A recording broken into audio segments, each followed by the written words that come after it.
T20 world cup में भारत और पाकिस्तान का 8 बार मुकाबला हुआ है। 8वां मुकाबला था ये, जिसमें से 7वीं जीत ये भारतीय टीम की रही।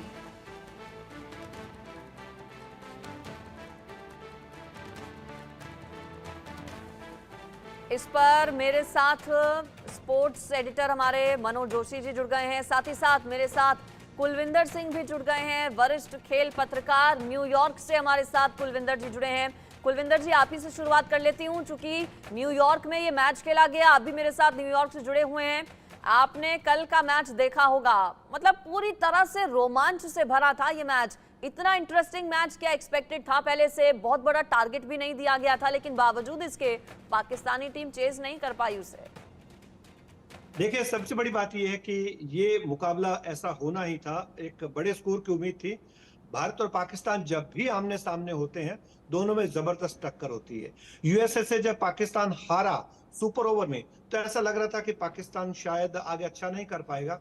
तब भी मैंने एक चैनल पे कहा था कि भारत और पाकिस्तान का जब मुकाबला होता है और पाकिस्तान पूरी तरह चढ़ के खेलता है, उनके जो तेज गेंदबाज हैं, शहनशाह अफरीदी, नसीम शाह और वेटरन मोहम्मद आमिर, उनकी गेंदें आग उगलती है। हारिस राउफ ने भी बहुत अच्छी गेंदबाजी करी। क्योंकि आज सुबह बारिश हुई, बारिश की वजह से पहले ओवर के बाद ही खेल थोड़ी देर रोकना पड़ा और तब 8 रन बने थे। उसके बाद आउटफील्ड को सुखाया गया। बहुत ज्यादा थोड़ा अंधेरा भी था, नमी भी थी वातावरण में, तो तेज गेंदबाजों को मदद मिल रही थी। लेकिन पाकिस्तान केवल 119 के टारगेट को भी नहीं प्राप्त कर पाएगा, ये किसी ने सोचा नहीं था। इससे बढ़िया मौका पाकिस्तान के पास हो नहीं सकता था भारत को विश्व कप में हराने के लिए।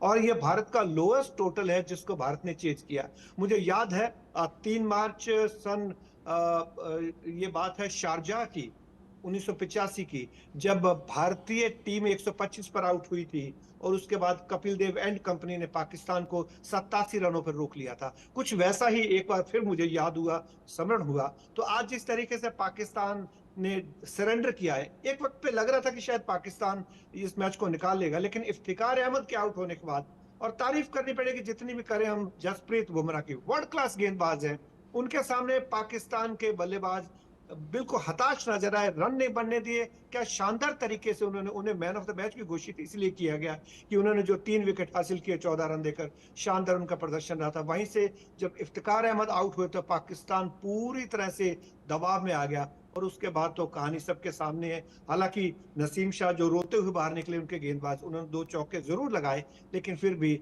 जो रन कम रह गए, भारत 6 रन से जीता और अपने 119 के जो स्कोर को भारत ने डिफेंड किया। आपके यहाँ भारत में इस समय सुबह है, लेकिन यहाँ अभी रात का समय चल रहा है जी। और मैं 24वीं मंजिल पर बैठा हूँ, आपके साथ बातचीत कर रहा हूँ।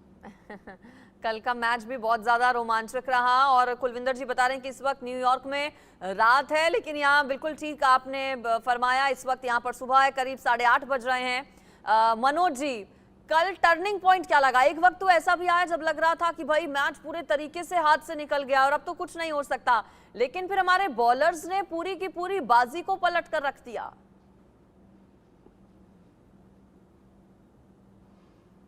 अनम्यूट कीजिए मनोज जी, आवाज नहीं आ रही आपकी।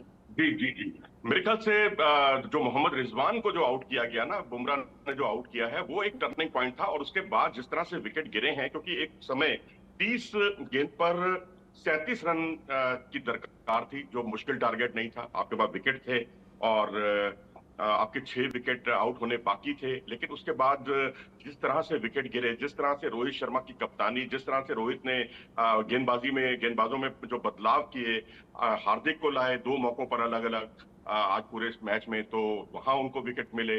बुमराह को जब जब गेंदबाजी पर लाए तो 2 मौकों पर उनको विकेट मिले। पहले ओवर में जब उनको लाए गए, यानी तीसरे ओवर में पारी के, वहां पर उनका कैच छूटा। तो मैं कहूंगा किस्मत भी आज भारत के बहुत साथ थी, क्योंकि ऋषभ पंत के जो 3 कैच छूटे हैं, वो भी भारत के लिए बहुत हद तक मैं समझता हूँ निर्णायक साबित हुए, क्योंकि उसकी बदौलत उन्होंने 42 रन की पारी खेली। शायद 119 रन भी ना बन पाते कल, अगर ऋषभ पंत का बल्ला ना चलता। तो यहाँ तो किस्मत कनेक्शन में कहूंगा। लेकिन जैसा अब आपने अभी आंकड़ा दिया कि 7वीं जीत है, ये एक तरह से 7वीं जीत ही नहीं बल्कि 7वें शिखर पर है भारत, मैं कहूंगा, इस कामयाबी के साथ। और ये चमत्कार से कम नहीं है, क्योंकि आप सिर्फ 119 रन बना पाए। कोई आलोचकों ने जिस तरह से भारत की आलोचनाओं के कसीदे पढ़ने शुरू कर दिए, जब भारत 13 T20 मुकाबले दोनों के बीच में हुए हैं और कुल मिलाकर, और उसमें पहली बार ऑल आउट हुआ है पाकिस्तान के खिलाफ, तब भारत की खूब आलोचना की गई और ये भी कहा गया कि वर्ल्ड नंबर 1 टीम जो है पूरे ओवर भी नहीं खेल पाई, और इसके अलावा फील्डिंग में हमारे कैच भी छूटे, 2 कैच भी छूटे आज, और सिर्फ 3 खिलाड़ी हमारे दहाई की संख्या तक पहुंच पाए। 30 रन में हमने 7 विकेट खो दिए। लेकिन उसके बाद अगर रिजल्ट अगर हमारे अनुकूल आता है तो मैं तो चाहूंगा कि इस तरह की गलतियां भारत करे, क्योंकि भारत जीतता रह जाए और रोमांच अपनी पराकाष्ठा पर पहुंच गया। और जैसा कंग साहब ने कहा कि बुमराह की जो गेंदबाजी थी आउटस्टैंडिंग, 4 ओवर में 14 रन देकर 3 विकेट, और जिस तरह लेंथ बॉल उनके लिए कारगर साबित हुई, हार्दिक पांड्या के लिए शॉर्ट बॉल कारगर साबित हुई, और जो कहते हैं ना, जो आपकी लेंथ बॉल और लेंथ से थोड़ा सा पीछे खिलाना, हार्ड लेंथ जिसे आप बोलते हैं, 6 से 8 मीटर का दायरा, वो बहुत उपयोगी साबित हुआ, क्योंकि जिसने फुलर लेंथ पर बॉल की विकेट चटकाने की कोशिश की उसको मार भी पड़ी, उस पर रन भी बने। तो ये स्ट्रेटेजी काफी हद तक कामयाब रही। तो ऋषभ पंत,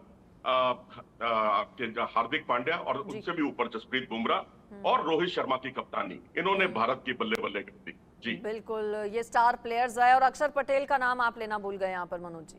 अक्षर पटेल, जिन्होंने उस्मान का जो एलबीडब्ल्यू विकेट, जो एलबीडब्ल्यू आउट किया, उसके अंदर भी मैं कहूंगा कि ऋषभ पंत का बहुत बड़ा योगदान है। आप कहेंगे भाई विकेट ना तो उन्होंने कैच पकड़ा ना स्टंप किया, तो उनका योगदान कैसे हो गया? क्योंकि अक्षर पटेल भी बहुत श्योर नहीं थे कि उस पर डीआरएस लिया जाए या ना लिया जाए, क्योंकि रोहित शर्मा ने आकर जब उनसे पूछा तो बहुत श्योर नहीं थे। लेकिन ऋषभ पंत बिल्कुल श्योर थे, उन्होंने कहा नहीं, बिल्कुल इस पर लिया जाना चाहिए डीआरएस। और वही महेंद्र सिंह धोनी याद आ गए, जब वो अक्सर डीआरएस में उनके फैसले बड़े सटीक होते थे। आज ऋषभ पंत ने जो काम किया वो उनका सटीक रहा, 3 कैच उन्होंने पकड़े, डीआरएस का डिसीजन सही रहा, टॉप स्कोरर रहे। तो वाकई मैं समझता हूं कि आज के वो जसप्रीत बुमराह के बाद सबसे बड़े हीरो, दूसरे बड़े हीरो वही थे। तो भारत का काम बहुत आसान हो गया है। बिल्कुल, और मुकाबला बेहद दिलचस्प रहा, रोमांचक रहा, सभी ने लुत्फ उठाया इस मैच का। देर रात तक मैच चला लेकिन सभी लोग जगे रहे। मेहंदी का मैं रुख